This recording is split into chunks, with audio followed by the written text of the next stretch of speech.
नमस्कार, मैं अजय कुमार। आज इस वीडियो में जो कुछ कहने वाला हूं मुझे नहीं पता कि मुझे कहना चाहिए या नहीं, लेकिन ये जरूर कहूँगा कि भगवान का शुक्रिया जो मुझे बहन नहीं दी, क्योंकि मैं कतई बर्दाश्त नहीं कर सकता कि कोई बिना सोचे समझे ऐसे नीच लोग ऐसी भद्दी टिप्पणियाँ करें। आप अगर धैर्य के साथ मेरी पूरी बातों को सुनेंगे, अगर आप भी उनमें से एक हैं तो अपनी ही नज़रों से गिर जाएंगे। हम आज ऐसे समाज में जी रहे हैं कि आपके और हमारे आसपास ऐसे लोग पनप रहे हैं और हम और आप जैसे लोग सिर्फ ये तमाशा देख रहे हैं।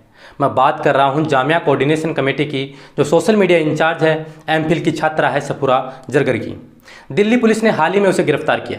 गिरफ्तार क्यों किया, गिरफ्तार करना क्या इतना ज़रूरी था, ये सब बातें भी करेंगे। लेकिन जब उन्हें गिरफ्तार करने के बाद तथाकथित कुछ बुद्धिजीवी लोग, निहायती मूर्ख लोग जो आपके और हमारे आसपास रहते हैं, इसी समाज इसी देश का हिस्सा हैं, वे अपनी मर्यादा के निचले स्तर पर गिर गए। उन्हें संभालना और उनसे बच पाना अब नामुमकिन सा लगने लगा है। आज जैसे ही मैंने अपने कुछ साथियों से बात की इस बारे में, तो कुछ लोगों का ऐसा तर्क आया कि मैं खुद शर्मिंदा हो गया। जब मैंने कुछ लोगों के सोशल मीडिया की पोस्ट पढ़ी तो भारी आघात लगा। ये कैसे लोग हैं? आप और हम किन लोगों के बीच रहकर भारत को विश्व गुरु बनाने का सपना देख रहे हैं? ये वही लोग हैं जो लिखते थे कि सिर्फ सोच सोच की बात है, वरना बहन बेटियां तो दूसरों की भी वही होती हैं जो अपनी होती है।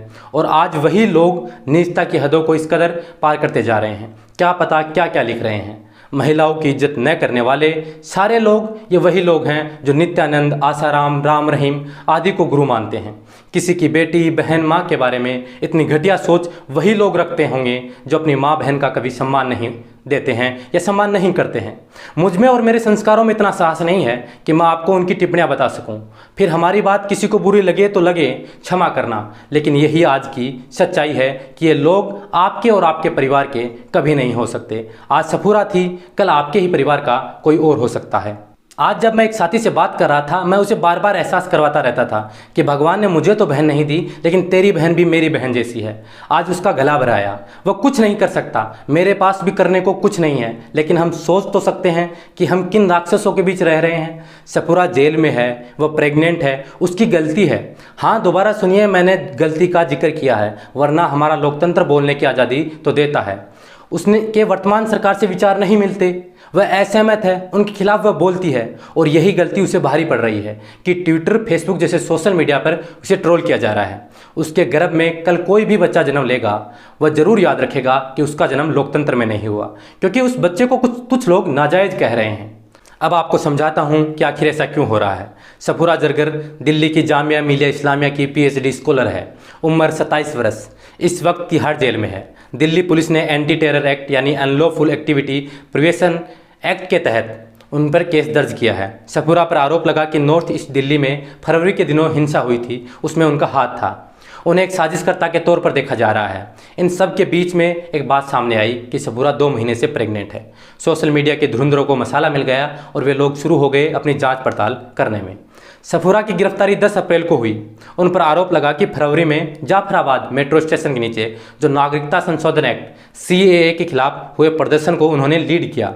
उनके वकील ने अगले ही दिन अधिकारियों को जानकारी दे दी थी कि सफूरा प्रेग्नेंट है। उनकी बेल की अपील की गई। उन्हें 13 अप्रैल को जमानत मिल गई, लेकिन वो जेल के बाहर आ पाती उससे पहले ही दिल्ली पुलिस ने उन्हें दंगा भड़काने की साजिश करने का आरोप लगाते हुए गिरफ्तार कर लिया। Scroll.in के मुताबिक ये गिरफ्तारी 6 मार्च को एक FIR के तहत हुई। इसके बाद सफूरा पर लगा दी गई UAPA यानी अनलॉफुल एक्टिविटी प्रिवेंशन एक्ट। उसके बाद से ही जमानत की कोशिश की जा रही है, लेकिन उसके वकीलों को कामयाबी नहीं मिल पा रही। अब बात करते हैं सोशल मीडिया के धुरंधरों की। सफूरा की प्रेगनेंसी की बात कई दिनों से पहले से सामने आ रही है, लेकिन बीते 3-4 दिनों से सोशल मीडिया में कुछ लोग उनकी प्रेगनेंसी पर अनाप शनाप सवाल उठाने लगे। कांग्रेस के एक नेता हैं सलमान निजामी। इन्होंने सफूरा को बेल न मिलने पर विरोध जताया। एक ट्वीट किया, एक्टिविस्ट सफूरा जरगर प्रेग्नेंट, रमजान के वक्त में भी जेल में है। नफरत फैलाने वाले कपिल मिश्रा जिन्होंने हिंसा भड़काई वो आज़ाद है। मोदी के भारत में मुस्लिम होना अपराध है। कुछ तो शर्म करो, सफूरा को रिलीज करो। बीजेपी नेता कपिल मिश्रा के ऊपर भड़काऊ भाषण देने का आरोप लगा था। ये कहा गया था कि उनके भाषण के बाद ही हिंसा भड़की। इसी वजह से सलमान निजामी ने उनको लेकर ये ट्वीट किया। अब इस ट्वीट पर कपिल मिश्रा ने ऐसा जवाब दिया कि उनकी सोच पर तरस आ रहा है। उन्होंने लिखा कि प्लीज़ उनकी प्रेगनेंसी को मेरे स्पीच से कनेक्ट मत कीजिए, ऐसे काम नहीं चलेगा। खैर आगे बढ़ते हैं। कपिल मिश्रा के इस ट्वीट के बाद सोशल मीडिया पर सफूरा जरगर ट्रेंड करने लगा। उनकी प्रेगनेंसी को लेकर लोगों ने गंदगी मचा डाली। किसी ने लिखा सफूरा अविवाहित है, शाहीन बाग के दंगों में शामिल है, लो स्टूडेंट है जो जेल में बंद है, वहाँ उनका कोरोना टेस्ट हुआ, पता चला कि 2 महीने से प्रेग्नेंट है। भाई ये क्या चल रहा है? अब बचाओ में ये मत कहना कि ये भगवान का तोहफा है। कुछ लोगों ने उनके होने वाले बच्चे को नाजायज़ कहने लगे। अब इन हवाई बातों के बाद तथ्यों पर आते हैं। पहली बात, सफूरा शादीशुदा है। 2018 में शादी हुई थी। द प्रिंट की एक रिपोर्ट के मुताबिक पुलिस का कहना है कि उनके पास सफूरा के खिलाफ सबूत हैं। आगे का काम न्यायतंत्र का है। तिहाड़ जेल के अधिकारियों का कहना है कि उन्हें प्रॉपर मेडिकल केयर दी जा रही है। न्यायतंत्र अपना काम कर रहा है। सच जो भी है सामने आ ही जाएगा। बाकी सफूरा प्रेग्नेंट है जैसे करोड़ों महिलाएं होती हैं। वो एक बच्चे की माँ बनेगी ठीक उसी तरह से जिस तरह से हमारी और आपकी या उन ट्रोल्स की माएँ होती हैं। कानूनी तौर पर उनके ऊपर जो भी आरोप साबित हो या ना हो, मगर किसी महिला का राजनीतिक रूप से आपका विरोधी होना उसके बच्चे को नाजायज़ नहीं बना सकता।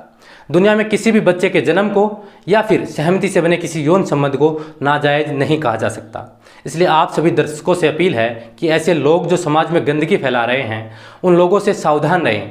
आपके व आपके परिवार के लिए ये लोग बड़े घातक साबित हो सकते हैं। शुक्रिया।